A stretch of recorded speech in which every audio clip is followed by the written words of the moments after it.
بسم الله الرحمن الرحيم. الحمد لله رب العالمين والعاقبة للمتقين والصلاة والسلام على شمس الهداية واليقين وعلى آله وأصحابه أجمعين. أما بعد، فقد قال الله تبارك وتعالى في القرآن الكريم: أعوذ بالله من الشيطان الرجيم. بسم الله الرحمن الرحيم. إنا نحن نزلنا الذكر وإنا له لحافظون. صدق الله العظيم. اللهم صل على سيدنا محمد وعلى آل سيدنا محمد وبارك وسلم. اللهم صل على سيدنا محمد وعلى آل سيدنا محمد وبارك وسلم. اللهم صل على سيدنا محمد وعلى آل سيدنا محمد وبارك وسلم. محترم بزرگوں اور بھائیوں، قرآن عظیم الشان کی ایک آیت کی تلاوت کی گئی ہے. اس آیت کریمہ میں اللہ تبارک و تعالیٰ نے اپنے مقدس کلام پاک یعنی قرآن عظیم الشان کی حفاظت کے تعلق سے بیان فرمایا ہے. چنانچہ اس آیت کا ترجمہ یہ ہے: انا نحن نزلنا الذکر وانا لہ لحافظون، کہ بے شک ہم نے ہی قرآن کو نازل کیا ہے اور ہم ہی اس قرآن کے محافظ ہیں. اس قرآن کی حفاظت کی ذمہ داری ہماری ہی ہے. عربی گرامر کے اعتبار سے اس میں اللہ تبارک و تعالیٰ نے اپنی طرف تین طرح سے نسبت کی ہے. انا کے معنی ہم، نحنو کے معنی ہم، نزلنا کے معنی ہم. یعنی اس کا مطلب یہ ہوگا، تاکید کے ساتھ، پختگی کے ساتھ، مضبوطی کے ساتھ اللہ تبارک و تعالیٰ اس بات کو کہنا چاہ رہے ہیں کہ ہم ہی نے قرآن کو نازل کیا. ہاں، ہم نے ہی قرآن کو نازل کیا ہے، بے شک ہم نے ہی قرآن کو اتارا ہے. اس کا یہ مطلب ہوگا، معنی یہ ہوگا. اس لیے کہ تین لفظ آنے کا مطلب اللہ تبارک و تعالیٰ اپنی اس بات کو بہت موقت کرنا چاہتے ہیں، بہت مضبوط بتانا چاہتے ہیں کہ کسی کو اس تعلق سے ذرہ برابر شک نہ ہو. قرآن کے تعلق سے، قرآن کی آیتوں کے تعلق سے، قرآن کے معنی اور مفاہیم کے تعلق سے کسی کو ذرہ برابر شک نہ ہو کہ یہ اللہ کا کلام نعوذ باللہ نہیں ہے. اللہ تبارک و تعالیٰ نے موقت اور تاکید کے ساتھ فرمایا کہ ہم نے ہی قرآن کو اتارا ہے. یہ اللہ ہی کا کلام ہے، اللہ ہی کا اتارا ہوا ہے. وَإِنَّا لَهُ لَحَافِظُونَ، اس کا بھی ترجمہ اسی طرح ہوگا کہ ہاں، ہم ہی حفاظت کرنے والے ہیں، بے شک ہم ہی حفاظت کرنے والے ہیں. قربان جائیے، ایک حافظ قرآن کو جو حافظ کہا جاتا ہے، اس کے لیے کتنی فخر کی بات ہے، بہت ہی زبردست فخر کی بات ہے کہ اللہ تبارک و تعالیٰ بھی خود اس آیت کے اعتبار سے اللہ تبارک و تعالیٰ خود حافظ ہیں.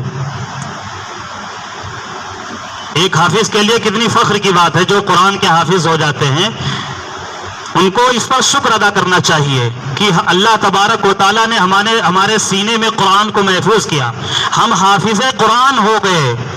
اس لیے فخر کرنا چاہیے کہ اللہ بھی حافظ ہیں.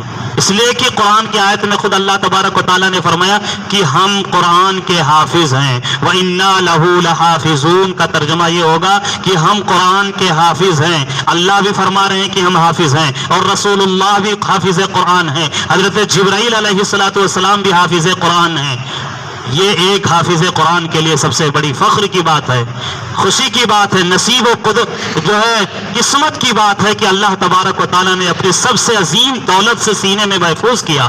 ایک حافظ قرآن کا انتخاب کیا. اللہ تبارک و تعالیٰ کی جانب سے انتخاب ہوتا ہے اور توفیق ملتی ہے جس کو قرآن کی آیتیں اور صورتیں سینے میں محفوظ کرنے کی اللہ کی طرف سے توفیق ہوتی ہے.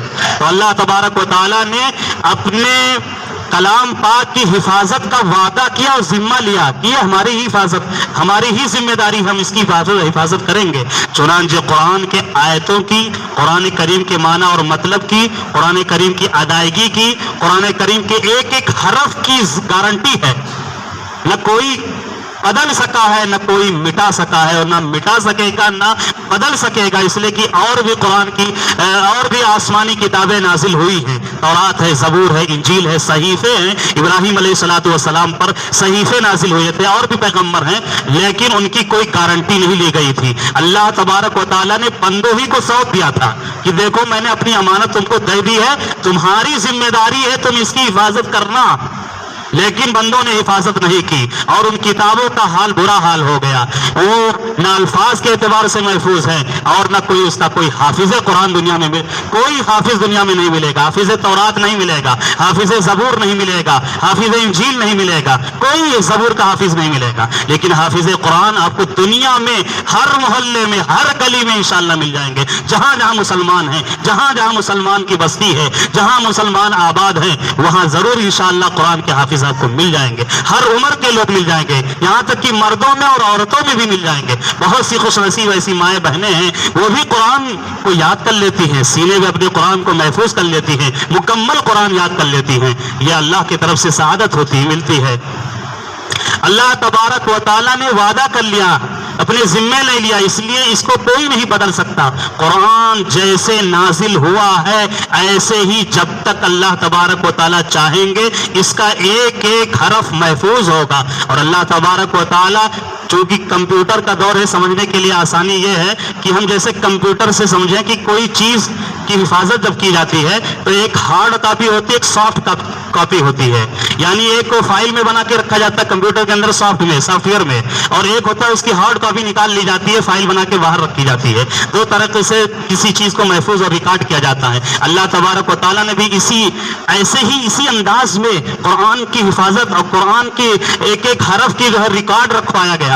اس امت نے ہارڈ کاپی بھی قرآن کا محفوظ کیا اور سافٹ کاپی بھی. ہارڈ کاپی جیسے قرآن اترتا تھا محبوب نبی صلی اللہ علیہ وسلم کے قلب اطہر پر حضرت جبرائیل علیہ الصلوۃ والسلام کے ذریعے, تو اللہ کے رسول صلی اللہ علیہ وسلم اس جتنا بھی اترتا تھا, جتنی آیتیں یا سورت نازل ہوتی تھی, اس کو 16 ایسے صحابہ تھے جو کاتبین وحی کہلاتے ہیں, جو وحی کو لکھتے تھے, ریکارڈ کرتے تھے, فائل بناتے تھے. 16 ایسے صحابہ ہیں, ان کی ذمہ داری تھی, وہ لکھنا پڑھنا جانتے تھے پہلے سے, اس لیے ان کو یہ ذمہ داری سونپ دی جاتی تھی. اللہ کے رسول صلی اللہ علیہ وسلم کسی کو بلا کر کے, اور جو اس وقت دستیاب ہوتا تھا, لکھا ہے کہ پیڑوں کا شاخ, چھال یا اسی طرح جو ہے چمڑا یا اسی طرح کوئی جو صاف ستھری چیز ہو جس پہ آسانی سے لکھا جا سکے. اس وقت چونکہ کاغذ کا کوئی کہیں سے کوئی وجود نہیں تھا, کاغذ کا بہت بعد میں وجود ہوا ہے, تو اس لیے جہاں جیسے جس طریقے سے آسانی ہو سکتی تھی اللہ کے رسول صلی اللہ علیہ وسلم صحابہ کرام سے لکھوا دیتے تھے. پھر یہ ایسے ہی قرآن لکھنے کے انداز میں محفوظ ہوتا گیا. پھر جب حضرت ابو بکر صدیق رضی اللہ تعالیٰ عنہ کا دور آیا, خلیفہ اول ہیں, امیر المومنین ہیں, حضرت عمر فاروق رضی اللہ تعالیٰ عنہ نے مشورہ دیا کہ امیر المومنین, جہاں جہاں جس جگہ جس انداز میں لکھا گیا ہے, اللہ کے نبی نے لکھوایا تھا قرآن کو, کہیں ایسا نہ ہو کہ لوگ اس کی اہمیت نہ سمجھے اور ضائع ہو جائے, یا اسی طرح جو ہے یہ ریکارڈ نہ کیا جا سکے. اس لیے ابھی آسانی ہے, اس کو ریکارڈ کر دیا جائے, ایک جگہ محفوظ کر دیا جائے, جمع کر دیا جائے. اسی لیے حضرت ابو بکر صدیق رضی اللہ تعالیٰ عنہ کا لقب ہے جامع القرآن, قرآن کو جمع کرنے والے. یہ کارنامہ ہے, یہ بہت بڑی سعادت ان کو ملی حضرت ابو بکر صدیق رضی اللہ تعالیٰ عنہ کو, کہ انہوں نے پورا قرآن سب جگہ سے اکٹھا کروا کے جمع کر دیا, آسانی ہو گئی. لیکن جب خلیفہ صوب حضرت عثمان غنی رضی اللہ تعالیٰ عنہ کا دور آیا, تو جو کہ قرآن 7 زبان میں نازل ہوا تھا, تو لوگ اپنی اپنی زبان میں پڑھتے تھے آسانی کے لیے. اختلاف ہونے لگا, کوئی کہتا تھا کہ آپ کی یہ تلاوت صحیح نہیں, کیونکہ یہ ہماری تلاوت صحیح ہے, تمہاری نہیں صحیح ہے, اس طرح کا اختلاف ہوا. تو حضرت عثمان غنی رضی اللہ تعالیٰ عنہ کا بہت بڑا کارنامہ ہے کہ انہوں نے لغت قریش یعنی اللہ کے رسول صلی اللہ علیہ وسلم کا خاندان, اللہ کے رسول صلی اللہ علیہ وسلم کی خاندان کی جو زبان تھی یعنی لغت قریش, اس لغت قریش پر سب مکمل جو ہے اکٹھا کر دیا قرآن کو. اور جتنے بھی اور جو ہے الفاظ میں قرآن تھے ان کو حضرت عثمان غنی رضی اللہ تعالیٰ عنہ نے ختم کروا دیا. اور اس طرح 7 جو ہے صحیفے بنائے گئے, ایک نسخے کے 7 کاپی بنائی گئی, ہارڈ کاپی 7 بنائی گئی. اور دنیا بھر میں جہاں بھی اسلام 44 لاکھ مربع میل پر اس وقت اسلام پھیل چکا تھا, وہاں تک جو ہے مختلف جگہوں پہ حضرت عثمان غنی رضی اللہ تعالیٰ عنہ نے اس صحیفے کو پہنچوایا اور یہ حکم دیا کہ اب اسی صحیفے کو لوگ کاپی کریں گے, لکھیں گے اور اسی صحیفے کو یاد کریں گے اور محفوظ پڑھیں گے. اس طرح سے بہت بڑا کام ہو گیا اور اختلاف کا خاتمہ ہو گیا. آج بھی صحیفے عثمانی حضرت عثمان غنی رضی اللہ تعالیٰ عنہ نے 7 صحیفے تیار کروائے تھے, کچھ صحیفے آج بھی دنیا کے اندر میوزیم میں رکھے ہوئے ہیں. تاشقند میں ایک مسجد ہے, اللہ مسجد اس کا نام ہے, اس مسجد کے میوزیم میں حضرت عثمان غنی رضی اللہ تعالیٰ عنہ کا وہ نسخہ جو مدینہ میں ریکارڈ رکھا گیا تھا, وہ نسخہ آج بھی موجود ہے. مسلمانوں نے اس کو محفوظ کیا اپنے لیے تبرک سمجھ کر کے. لیکن یہ ہارڈ کاپی کا جو سلسلہ ہوا, چھپائی کا, لکھائی کا, یہ اس امت کی خاصیت ہے. اس امت نے اتنا بڑھ چڑھ کر کے حصہ لیا کہ آج قرآن کی ہارڈ کاپی ہم دیکھ سکتے ہیں. جو یہ لکھنے اور یہ کاپی کا جو دور شروع ہوا صحابہ سے, خلفائے راشدین سے, آج اس امت میں ہم دیکھ سکتے کوئی ایسا شاید گھر ملے جس گھر میں قرآن نہ ہو, ہارڈ کاپی نہ ہو, لکھے ہوئے قرآن نہ ہو. ہر گھر میں قرآن ہے, ہر مسجد میں, ہر محراب میں, ہر جگہ قرآن. بلکہ قرآن تو ایسے ایسے بہت معمولی جو ہے سائز کی لے کر کے بڑی سائز تک بھی قرآن دنیا کے اندر ورلڈ میں موجود ہے. قرآن کے تعلق سے لوہے پہ ایک ایک حرف جو ہے الف لام میم موٹے لوہے سے لکھ کر کے اس طرح سے پورا قرآن جو ہے, ایسے ایسے میوزیم ہے دنیا کے اندر کہ وہاں قرآن اس طرح سے موجود ہے لکھت میں. تو اس طرح سے اللہ تبارک و تعالیٰ کی جانب سے نظام ہوا ہارڈ کاپی کا, قرآن کی حفاظت اور قرآن کا ریکارڈ رکھا گیا. آج تک قرآن مکمل موجود اور محفوظ ہے.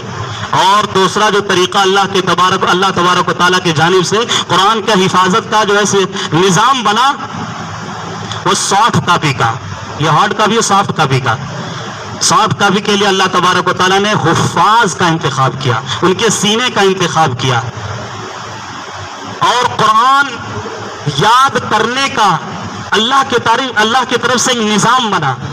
بڑی فضیلتیں, بڑی بشارتیں, بڑی خوشخبری اللہ کے رسول صلی اللہ علیہ وسلم کی طرف سے سنائی گئی, اور مومنوں مسلمانوں کے دلوں میں قرآن یاد کرنے کا ایک جذبہ پیدا ہوا, شوق پیدا ہوا, پڑھنے کا شوق پیدا ہوا. دنیا کی ایسی کوئی کتاب نہیں ہے کہ جس کتاب کو ایک بار پڑھنے کے بعد, 2 بار پڑھنے کے بعد, 3 بار بھی پڑھنے کے اس کا مزہ وہی ملے.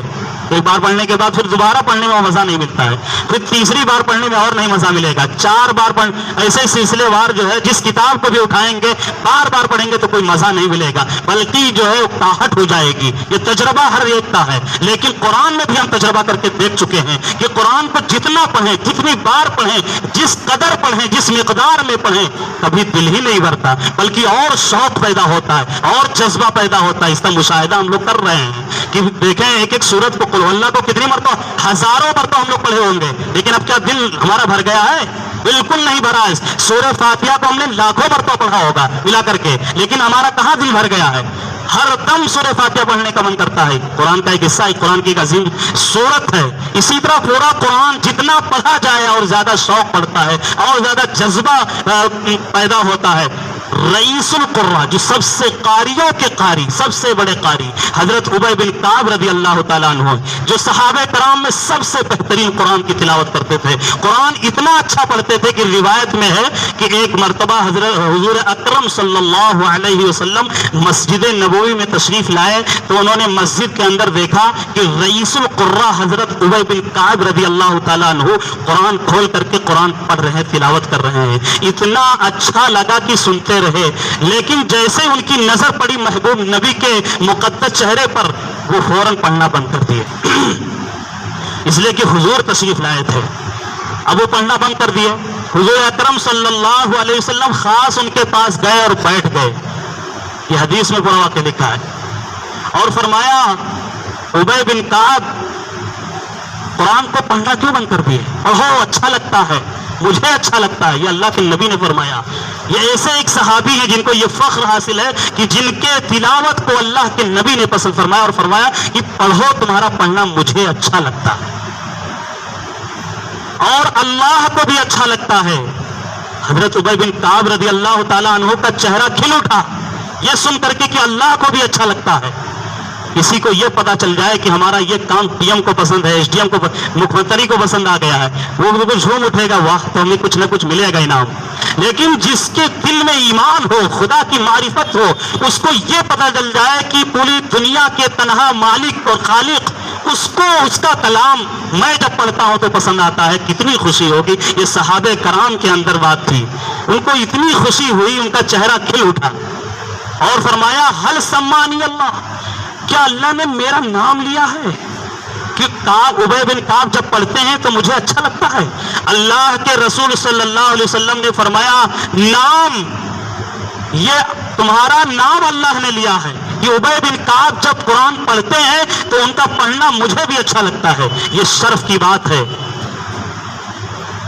بہت بڑی فضیلت کی بات ہے کہ اللہ تبارک و تعالیٰ کو بھی پسند، اللہ کے رسول صلی اللہ علیہ وسلم کو بھی پسند۔ اس لیے روایت میں ہے جب کوئی قرآن پڑھتا ہے، قرآن کی تلاوت کرتا ہے، تو فرشتوں کو اتنی خوشی ہوتی ہے اور ان کو اتنا اچھا لگتا ہے فرشتوں کو کہ فرشتے قریب ہو جاتے ہیں اور ایسی جگہ بالکل جم کر کے وہاں جو ہے موجود ہوتے ہیں، ہٹتے نہیں ہیں جب تک کہ تلاوت چلتی رہتی ہے۔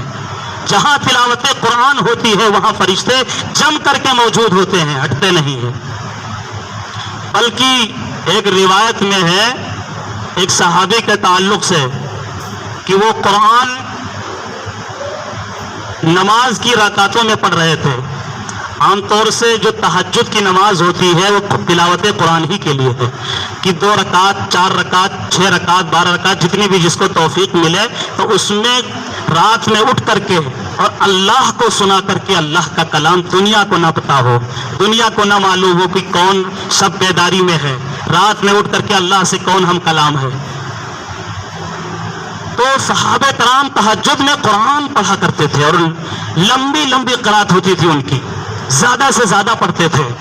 ایک صحابی کے بارے میں حدیث میں ہے کہ وہ جیسے رات میں پڑھنا شروع کیے قرآن تو پاس میں گھوڑا ان کا بندھا ہوا تھا۔ گھوڑا اس وقت کا سب سے بڑی سواری تھی، 4 ویلر تھا، تو ہر ایک کے گھر میں گھوڑا جو جس کو استطاعت تھی خریدنے کی رکھنے کی تو گھوڑا بندھا ہوا تھا۔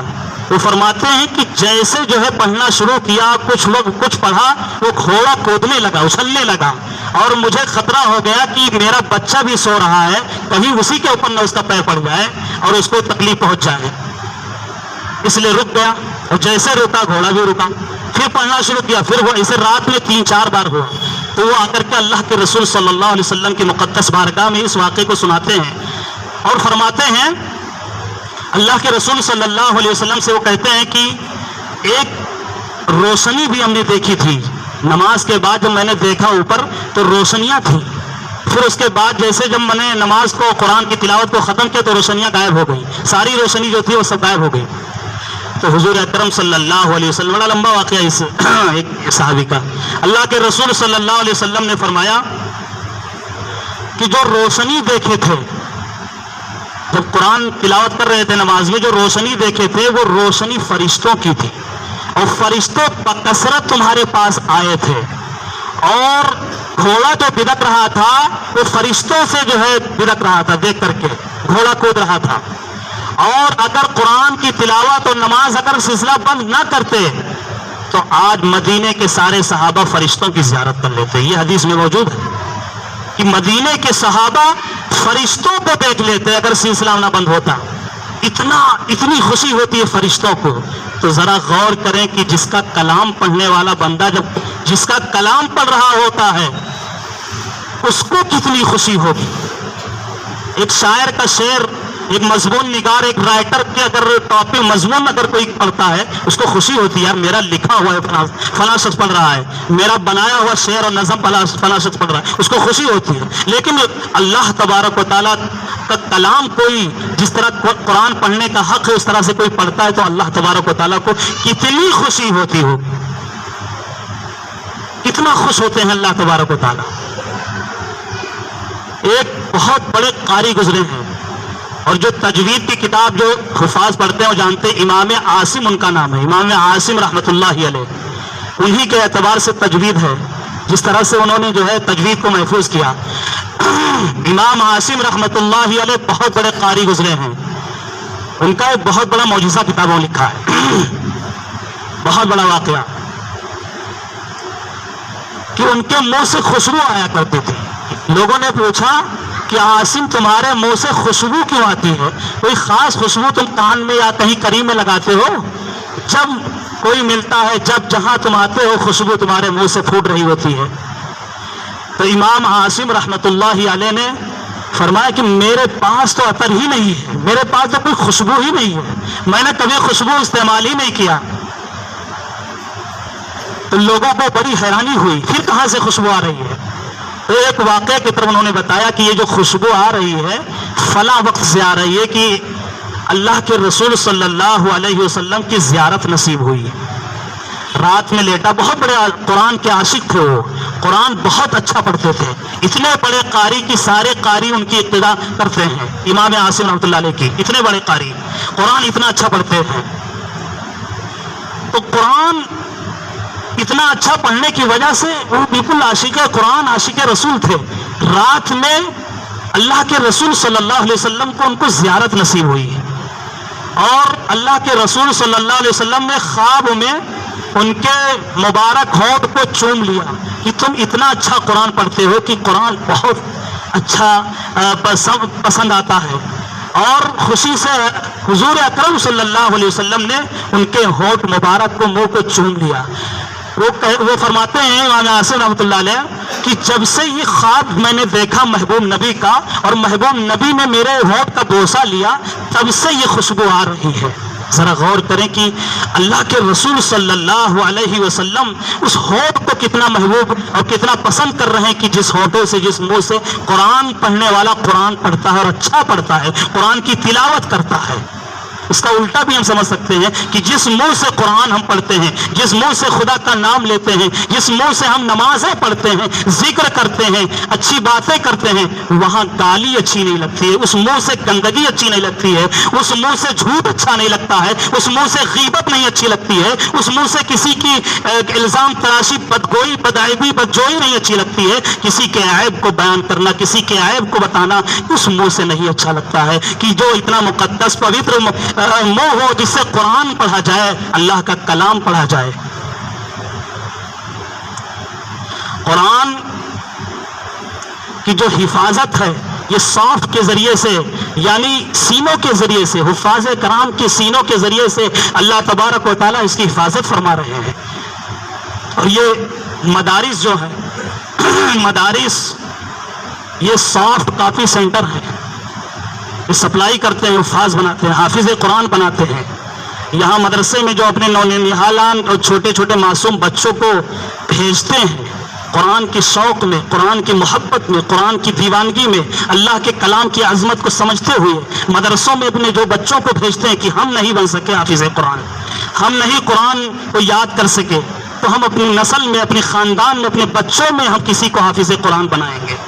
اس مقصد سے جو بچے مدرسے میں آتے ہیں، یہاں ان کو سافٹ کاپی بنایا جاتا ہے، ان کے سینے میں ایک ایک حرف کو اتارا جاتا ہے، یاد کرایا جاتا ہے، وہ محفوظ کرتے ہیں، صبح بھی پڑھتے ہیں، شام میں بھی پڑھتے ہیں، رات میں بھی پڑھتے ہیں، دن میں بھی پڑھتے ہیں۔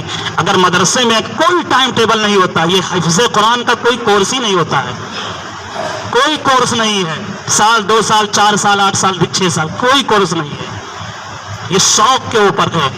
جتنا جس کے اندر شوق ہوگا، جس کے اندر جتنی محبت ہوگی، تڑپ ہوگی، لگن ہوگی، جذبہ ہوگا، طلب کا مادہ ہوگا، ویسے ہی جو ایک حافظ قرآن کو اپنے سینے میں محفوظ کر لیتا ہے، کم مدت میں بھی۔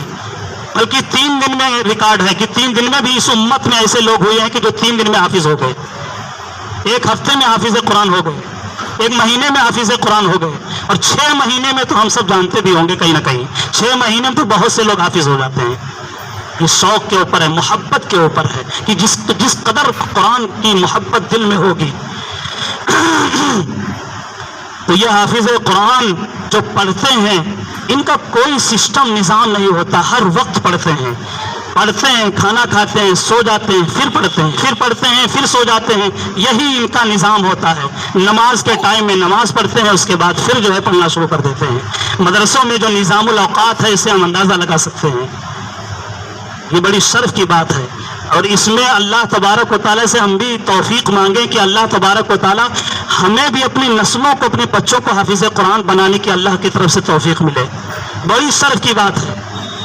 بھائی اگر دنیا میں اگر کوئی حافظ قرآن بنا دیتے ہیں تو کوئی رکاوٹ نہیں کوئی اور کام کرنے سے، ایسا نہیں کہ ایک حافظ قرآن بزنس مین نہیں بن سکتا ہے، تاجر نہیں بن سکتا، وکیل نہیں بن سکتا ہے، انجینئر نہیں بن سکتا، ڈاکٹر، بڑے بڑے قاری حافظ قرآن ڈاکٹر ہوتے ہیں، بھائی ہم مسلمان ہیں، ہمارے اوپر ہم کیا سسٹم بنا ہے، اپنے بچوں کو قرآن کی دولت دینے کے بعد پھر چاہیں ان کو کسی اور کام میں بھی لگا سکتے ہیں. خود بھی اس مدرسے کے جو حافظ ادریس صاحب اتنا بڑا بزنس کر رہے ہیں، حافظ قرآن، بہترین قرآن یاد ہے، تراویح سناتے ہیں. ایسے بہت سے جو ہے بہت سے ایسے حفاظ مل جائیں گے جو اپنے کام میں بھی ویست ہیں، اپنا کام بھی کر رہے ہیں اور قرآن کی دولت کو بھی اپنے سینے میں بچائے ہوئے ہیں، محفوظ کیے ہوئے ہیں. اس لیے ہماری کوشش ہو کہ ہم اپنے نسلوں میں، ہمارے وقت نہیں ہے ورنہ ہم حافظ قرآن کی کسی جمعے میں انشاءاللہ فضیلت بتائیں گے، شرف بتائیں گے کہ اس کلام کا شرف کیا ہے، ایک حافظ قرآن کی عزت کیوں کی جاتی ہے، کیوں کرنی چاہیے، کیا مرتبہ ایک حافظ قرآن کا کسی جمعے میں انشاءاللہ بیان کرنے کی کوشش ہوگی. صرف یہ عرض کرنا ہے کہ ہم کوشش کریں کہ ہم اپنے نسلوں کو اس مدرسے میں بھیجیں. یہاں سافٹ کافی سینٹر ہے، حفاظ کا سینٹر ہے، حافظ تیار کیے جاتے ہیں، ان کو پڑھایا جاتا ہے. تو کوئی نہ کوئی اپنا بچہ اپنے یہاں اس مدرسے میں ضرور بھیجیے کہ وہ حافظ قرآن بنے، قرآن کی دولت اس کو نصیب ہو اور اللہ کی طرف سے جو بہت بڑی سعادت والی، بہت بڑی شرف والی چیز ہے وہ چیز بھی نصیب ہو، ہمیں وہ چیز بھی حاصل ہو. اللہ تبارک و تعالی ہم سب کو عمل کی توفیق نصیب فرمائے. جیسا کہ ابھی بیان ہی میں بتایا گیا تھا کہ حفاظ کرام